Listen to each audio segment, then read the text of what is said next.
Ready to go, Shauntay? Continue, yeah. This is Rafiq with Planted Not Buried, and I'm here with educator, blog writer, Shauntay. How you doing today? I'm great. How are you doing today? I'm doing fine. And yeah, in this publication, it's all about networking, empowering, pretty much building a community, outreach, events, everything you can think of. And since you're a well-educated person, you have your own blog, you're a perfect person to actually get on this publication. Yeah, thank you so much. I just really want to build positive images within our community, and I want to discuss Black-owned businesses and independent and mainstream artists that I feel like want to promote their music in a way that they can have ownership over their own voice and a platform to do that. So I love writing, and Short and Sweet Ent was built on that idea of making positive images in our community. And I'm just going to continue forward from here on out. Yeah, it's good that with your publication, everything you do in the field, you're always trying to do a lot of growth, education, networking, empowering, and inspiring, which is basically what the publication is all about. In case I know you obviously have done some research on it, but why don't you start off with why you got involved in the education field? Oh man, in education, I want to say maybe this is like my 9th year. I want to say maybe 9th or 10th, almost 10 year in education. I do feel like there is a huge educational gap with especially students of color within our communities. And I feel like, especially now, I am extremely passionate and I really want to close that educational gap and make sure that people have access to better education and better opportunities in the world. And so I feel like I got involved in education to make sure that I'm one of those bridges to create that gap for people to have a better opportunity in this world. Yeah, and for those of you that don't know, she went to Raleigh Graduate School and in New York and Wharton College all the way in Massachusetts.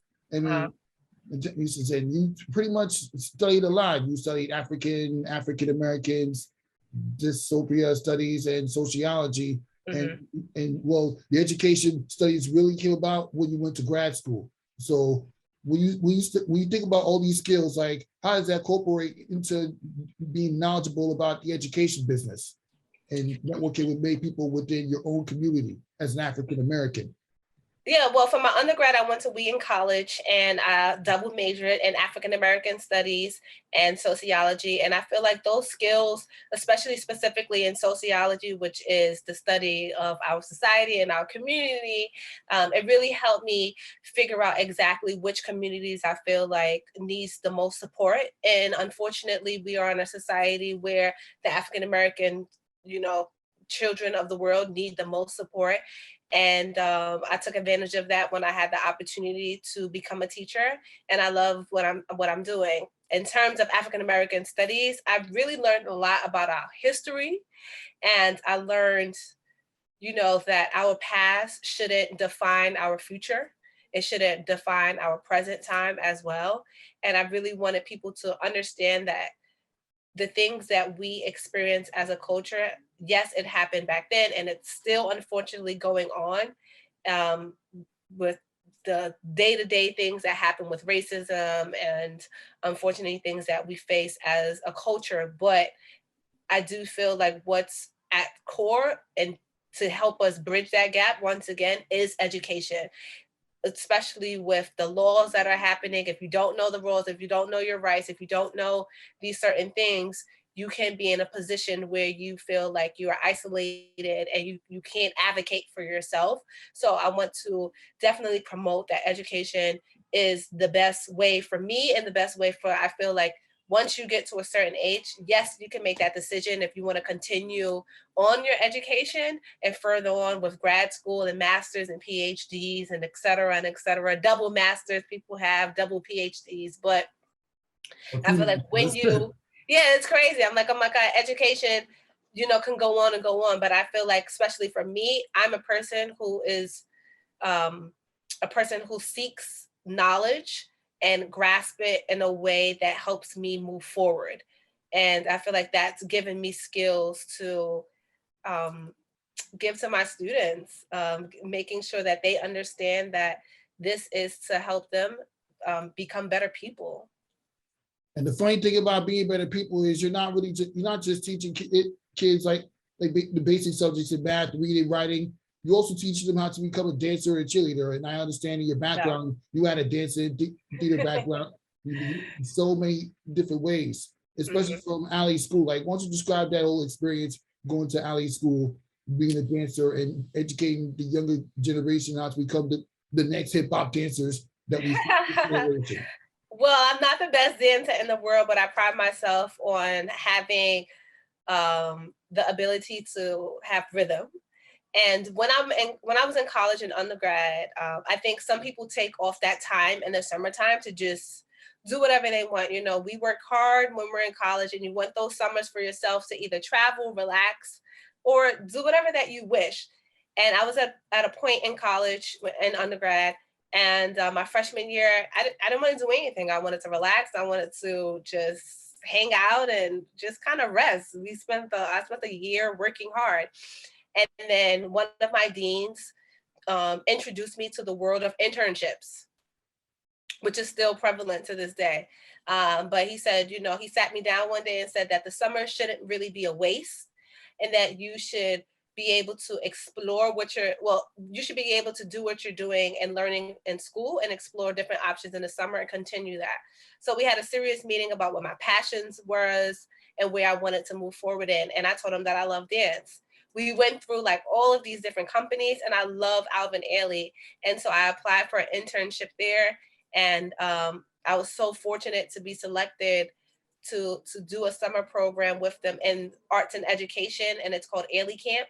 And it made me fall in love with dance again, because the program really goes back into the school to help those dancers and students, yes, become professional dancers, but just being exposed to what a trained dancer is. And I definitely wasn't exposed to that at a young age. And I feel like just seeing the growth that these young children have for 6 weeks, because it's a 6 weeks program, at the end of the summer, my mind was blown away at how much these young children was able to get in their minds and work with these instructors. And it also had self-care classes and awareness for them to build and become better people. And I think it changed my life. It drastically changed my life. I absolutely love everyone that I work with. I still talk to a lot of people that are from the Ailey Foundation and program. And I absolutely love them. And I would definitely say one of the best things that somebody told me was to take advantage of internships and just keep applying, and you never know. And college is definitely the time to do that. Take advantage of all of the internships, apply, do it for free, do it for money, do what you got to do to get where you want to go. Exactly, because I would tell you a lot of college, because you say in a lot of colleges where having at least one internship before you cross that stage is mandatory, you have to go after it. And when you have people within your community and within your own field motivating you into applying for internships, again, even if the most you can get is an interview, that shows progress right there. Yep. That's how you were able to get to where you are right now, land those internships. I mean, seriously, and look where you are right now. You're teaching young children, like literally too young to even be doing journalism. I mean, you got 9-year-olds doing you got 11-year-olds doing journalism. That could be, you can educate with being that. I mean, seriously. Yeah. Well, before the school that I was at now, or the school I'm at now, I'm not coaching or teaching dance and cheerleading, but the school that I was previously at, I was the cheerleading coach. And obviously that's my step team. I loved the opportunity to be in a position to even have a cheerleading squad. It was for 3rd and 4th graders, and they're well developed, well versed, personality on 100. Working at a school in Brooklyn across the street from Marcy Project, so they was giving me all of energy and attitude, exactly what I was looking for. And there was a lot of girls who I felt like they have the potential to become professional dancers, and this is just helping them and create their foundations that they need in order to move forward in that profession. A lot of girls did it for fun, and I think that it creates, or when you have extracurriculum activities, it creates opportunities for young children to kind of feel like they're having an outlet to express their individuality, and then friendships were formed, all these different things that I enjoyed every second of it. I miss them so much. I still speak to a few of them, and I know that some of them we will definitely see in the future on the big screen. I know that hands down. In the middle of working at the school, right? First of all, what school are you currently working in right now as a teacher? I work at High Leadership School in the Bronx, High Bronx. During that time, have you ever had second thoughts about going back to the school, which is where you did your teaching and dancing? No, I don't have any regrets in the world. I think that especially during COVID, it had me reflect on some things that were really important for me. And I'm currently the intervention teacher for elementary school. I started from kindergarten, first, second, and third for math, and that's what I really love doing, teaching and coaching dance and cheerleading. It's a passion, and I can continue to do this in my school that I'm currently at once we start having extracurriculum activities. But I absolutely love where I'm at and the position that I'm in to help the students that I feel like need the most support. I know you probably touch upon this a lot, but why don't you talk about like the day-to-day work when it comes to preparing for the assignments to teach these children in the schools that you worked in, not just your current school, but in older schools that you worked at in the past? Yeah, well, I feel like a lot of people During think COVID. that, during COVID, what's the difference between COVID and regular And teaching? in person, but kind of, you know what I'm talking about. Yeah, well, it's definitely a difference. I feel like some people think one way about teachers, we're definitely underpaid and underappreciated, but I still love all of my students and all of my coworkers and colleagues. But at the same token, sorry, the amount of preparation that goes into each lesson, thinking about the needs of every single student that you encounter emotionally, academically. There's times where we're not only their teachers, we're the nurses, we're the social workers, we're the parents, we're the teachers, we're judge, the jury, and all of the above. And we wear so many hats. And I think teaching really encompasses a lot of life lessons that we have tried to help our students do. But in terms of the academic work, lesson planning, preparation, going through core content that our students need, fundamental skills. Today, I introduced my second graders into what they're going to expect for third grade. And it was a lot of fun. They go from addition and subtraction into multiplication. And so it was great to kind of just have fun with it instead of it being so rigorous for them right out the gate. And I just wanted to play a game and kind of tell them like, it is easy. It's going to be hard from time to time, but once your mind get used to the idea of what multiplication is, it's no worries. Once you know those multiplication facts, I'm not sure if they happened to you, but when you were young, I'm not sure if you had those Yeah, like time, multiplication. if Yeah, you had those I like don't know if time, it like was. 60 seconds, and you had to complete as many problems as possible. Yeah, I don't know about that, but I don't know. I wouldn't say I'm a mathematician. I mean, in I high was. school math, I was all right. Right. I mean, that's really the best subject I've had. But in college math, it was a totally different story. You got this. You definitely got this. But the day-to-day work is definitely hours on hours on hours, and it doesn't happen only in the school building. It happens at home. It happens on the bus. It happens on the train. I feel like there's definitely a time where you cut off to say I have my work life and my home and personal life, but for the majority of the time, we are thinking about our students in a way that creates and fosters relationships that we're gonna build relationships that are gonna be for life, and hopefully is memorable for each student. But it takes a lot of work. It definitely takes a lot of work to be a teacher. But once you love it, or when you do love it, it doesn't become work anymore. It becomes just you're passionate about what you do, and it becomes fun. Yeah, and I'm glad you're having fun doing that, as well as balancing the education field with the music and entertainment field. Yeah. I remember like when I first met you, like you were hosting a radio show called Point of View. Now you're writing your own blog, you're covering all these events, and the accolades is literally right on the blog. You covered music college tours, Philadelphia, Cypress Circuit, Summer Stage, NYC, hip hop press conferences. You pick up so many nuggets in music entertainment. You're just recently covering a lot more events. You're 10 events. You're writing articles about it. Like, talk about the whole experience with starting your blog and being able to cover all those events that you've been covering. Yeah, well, I started my blog. Obviously, I told you to create and foster positive images within our community. But I had a point in my life where I knew a lot of artists and I wanted to reach out to other mainstream publications.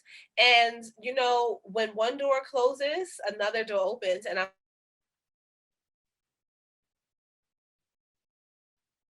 was reaching out to a ton of people like, hey, I know this artist. They really like a write-up, or they want you to hear their music. And at that time, I was getting a lot of no's, like no, no, no, no, no, all of these different things. With all of the things that I have covered in media personality, that wasn't, I guess, enough for them. For, you know, my pitch wasn't the best version of what they wanted or was looking for.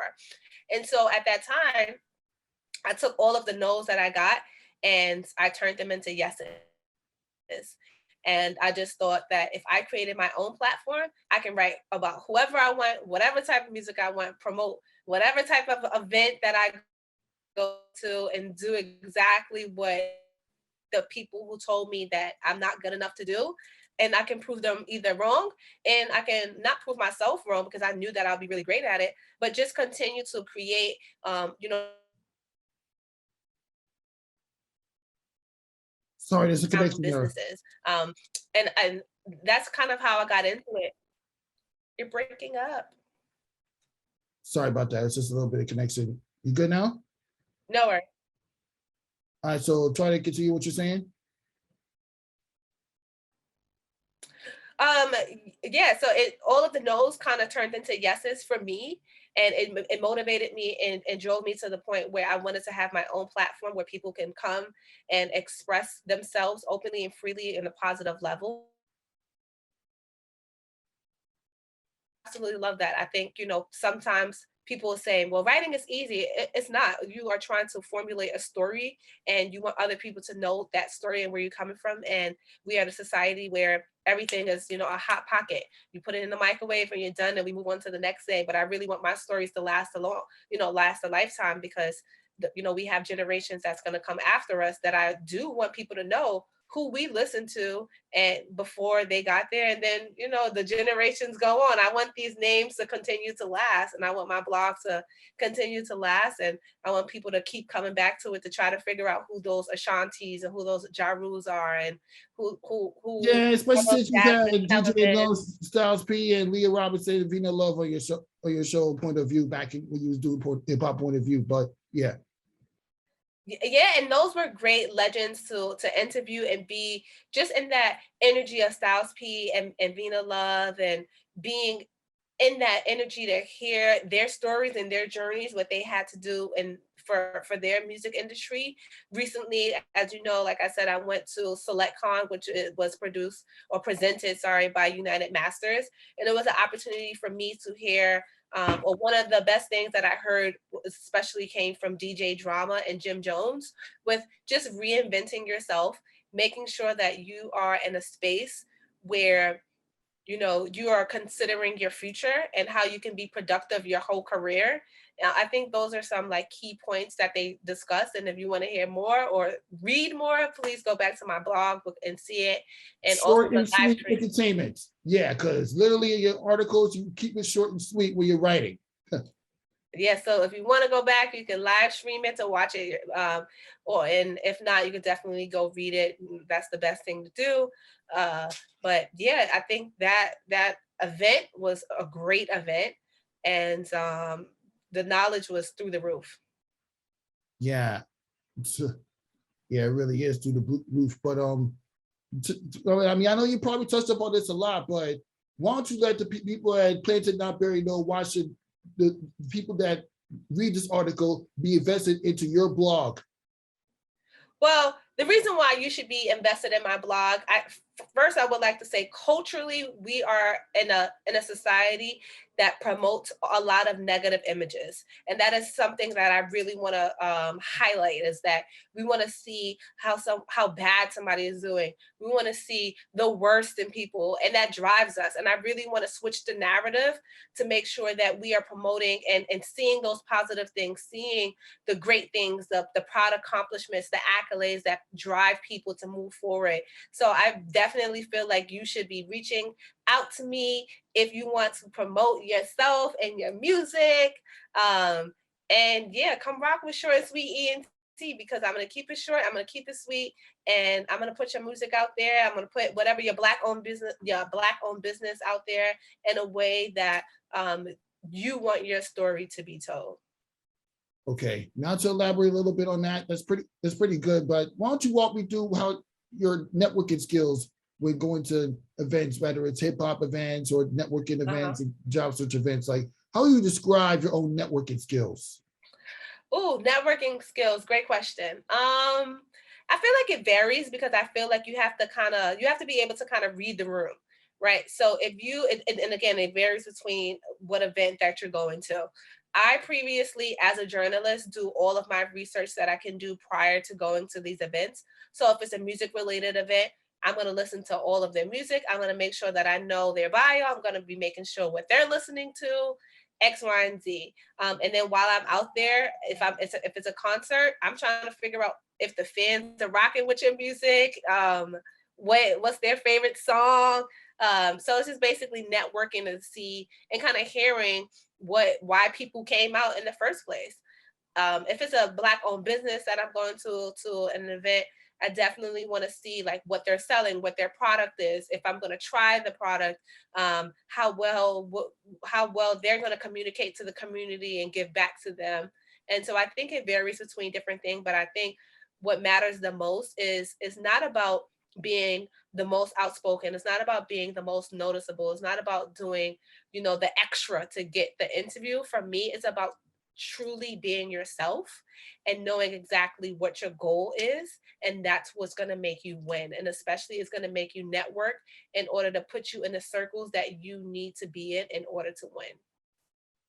That's pretty nice right there. Well, that's a segment. That puts it into the segment Plaintiff Not Buried, focusing on Shauntay, teacher, educator. Like she told you, make sure you read her blog, Short and Sweet, on shortandsweetentertainment.com, or in this case, shortandsweetent.com, where you can check out all the blogs she writes about lifestyle, brands, music, you name it. Yes, and thank you so much for having me once again. It's always a pleasure to work with you, and anything sports related, I know you're going to be on it 100%. Yes. Goodbye, everybody.